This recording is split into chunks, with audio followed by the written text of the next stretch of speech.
Hi dears, ഇന്നത്തെ വീഡിയോയിലേക്ക് സ്വാഗതം എല്ലാവർക്കും. അപ്പോൾ ഇന്ന് നമ്മൾ റോ കോട്ടൻ്റെ ഫാബ്രിക്കിലാണ് ഈ വർക്ക് ചെയ്യുന്നത്. അപ്പോൾ യോക്കിൻ്റെ ഭാഗത്തായിട്ടാണ് നമ്മുടെ ഈ ഒരു വർക്ക് വരുന്നത്. പിന്നെ അതുപോലെ സിൽക്ക് ത്രെഡാണ് നമുക്ക് വേണ്ടത്.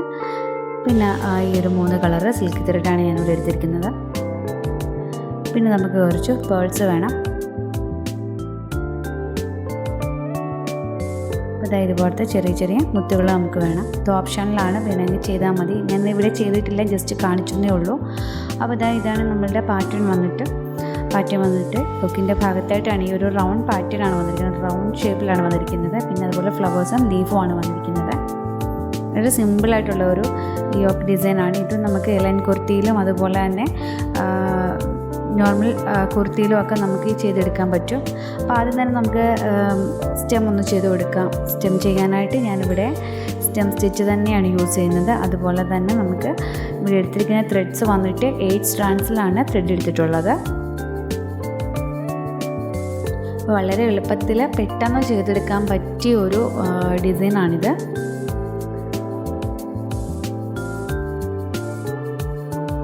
ആദ്യം നമ്മൾ റൗണ്ടിലാണല്ലോ നമ്മുടെ ഡിസൈൻ വന്നിരിക്കുന്നത്. അപ്പോൾ ആ റൗണ്ട്സ് ഉള്ള ഭാഗത്തൊക്കെ നമുക്ക് ഇതുപോലെ സ്റ്റെം ചെയ്ത് കൊടുക്കുകയാണ് ചെയ്തിരിക്കുന്നത്.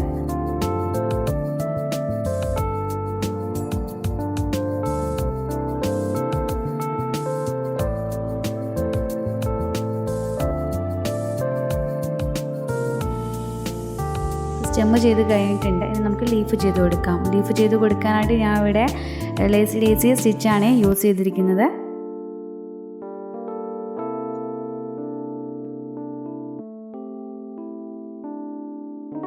രണ്ട് സൈഡിലായിട്ട് നമ്മൾ ലേസി സ്റ്റിച്ച് ചെയ്ത് കൊടുക്കുകയാണ് ചെയ്യുന്നത്.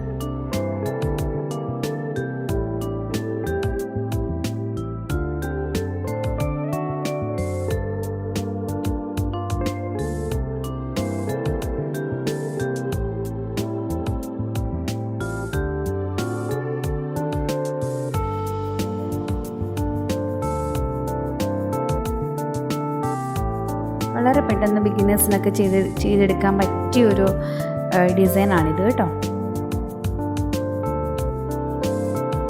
ഒരുപാട് സ്റ്റിച്ചസ് ഒന്നും നമുക്ക് കട്ടിയുള്ള സ്റ്റിച്ചസ് ഒന്നും വന്നിട്ടില്ല. ഇവിടെ വന്നിട്ടുള്ളത് സ്റ്റെമ്മ്, ലേസി സ്റ്റിച്ച്, അതുപോലെ ബുള്ളിയൻ സ്റ്റിച്ച്, ഫ്രഞ്ച് നോട്ട്. ഇതൊക്കെ വളരെ എളുപ്പത്തിൽ നമുക്ക് ചെയ്തെടുക്കാൻ പറ്റും. അപ്പോൾ നമുക്കിനി റൗണ്ട്സുള്ള ഭാഗത്തായിട്ട് ഞാൻ റൗണ്ട് വരച്ചിട്ടുണ്ട്. അതിന് ചുറ്റിലും അതിനകത്തായിട്ട് ചെറിയൊരു റൗണ്ട് കൂടെ വരച്ചിട്ടുണ്ട്. അപ്പോൾ അവിടെ നമ്മൾ ചെയ്ത് കൊടുക്കുന്നത് ഫ്രഞ്ച് നോട്ട് സ്റ്റിച്ചാണ് കവർ ചെയ്ത് നമ്മൾ സ്റ്റിച്ച് ചെയ്യുന്നത്.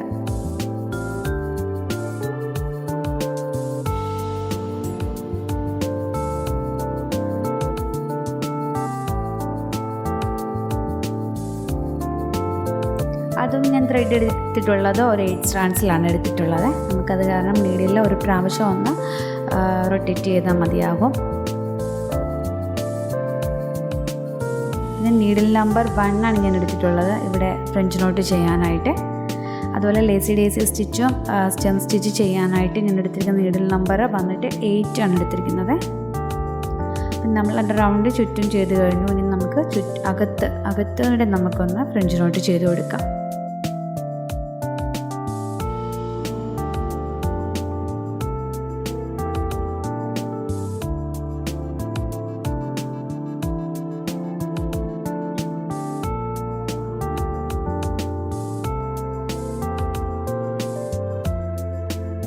അപ്പോൾ നമ്മൾ ഫ്രഞ്ച് നോട്ട് ചെയ്ത് കഴിഞ്ഞിട്ടുണ്ട്. ഇനി നമുക്ക് അതിന് ചുറ്റിനും നമുക്ക് ബുള്ളിയൻ സ്റ്റിച്ച് ചെയ്ത് കൊടുക്കാം. അപ്പോൾ ബുള്ളിയൻ സ്റ്റിച്ച് ചെയ്യാനായിട്ട് നീഡിൽ നമ്പർ 1 ആണ് എടുത്തിട്ടുള്ളത്. അതുപോലെ ത്രെഡ്സ് എടുത്തിട്ടുള്ളത് 10 സ്ട്രാൻഡ്സിലാണ് എടുത്തിട്ടുള്ളത്. അപ്പോൾ നമുക്കൊരു സൈഡിൽ നിന്ന് നമുക്ക് സ്റ്റിച്ച് ചെയ്ത് കൊടുക്കാം.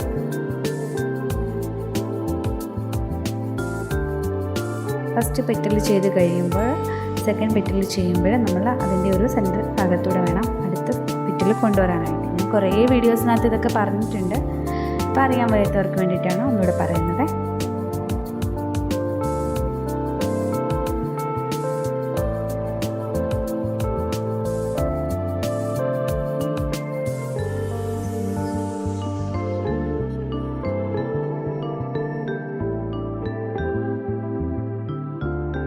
അപ്പോൾ ഞാൻ റൊട്ടേറ്റ് ചെയ്തിരിക്കുന്നത് ഒരു 13 അല്ലെങ്കിൽ 14 ടൈംസ് നമ്മൾ നീഡിൽ റൊട്ടേറ്റ് ചെയ്തിട്ടുണ്ട് ഓരോ പെറ്റിൽ ചെയ്യാനായിട്ടും കേട്ടോ.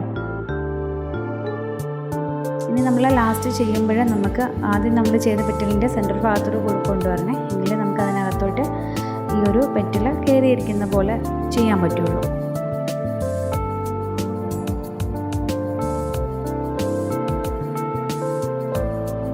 നമ്മുടെ ഫ്ലവറും കഴിഞ്ഞു. വളരെ ഈസി ആയിട്ട് ചെയ്യാം. ഇനി വേണമെന്നുണ്ടെങ്കിൽ നമുക്ക് ബീഡ്സ് വെച്ച് കൊടുക്കാം. അപ്പോൾ ഇതാണ് നമ്മുടെ ഫൈനൽ ഔട്ട്ലുക്ക്. യോക്കിൻ്റെ ഭാഗത്തായിട്ടാണ് ഈ ഒരു ഡിസൈൻ വന്നിട്ടുള്ളത്. അപ്പോൾ നിങ്ങൾക്ക് എല്ലാവർക്കും വീഡിയോ ഇഷ്ടമായെന്ന് ഞാൻ കരുതുന്നു. അപ്പോൾ ഇഷ്ടമായെങ്കിൽ മറക്കാതെ നമ്മുടെ ചാനലൊന്ന് സബ്സ്ക്രൈബ് ചെയ്യുക. സബ്സ്ക്രൈബ് ചെയ്യുമ്പോൾ തൊട്ടടുത്തായിട്ടൊരു കുഞ്ഞു ബെല്ലൈക്കൺ കൂടിയുണ്ട്, അതും കൂടി ഒന്ന് എനേബിൾ ചെയ്തേക്കണേ. അപ്പോൾ ഫ്യൂച്ചറിലിടുന്ന വീഡിയോസിന് നോട്ടിഫിക്കേഷൻസൊക്കെ കിട്ടുന്നതായിരിക്കും.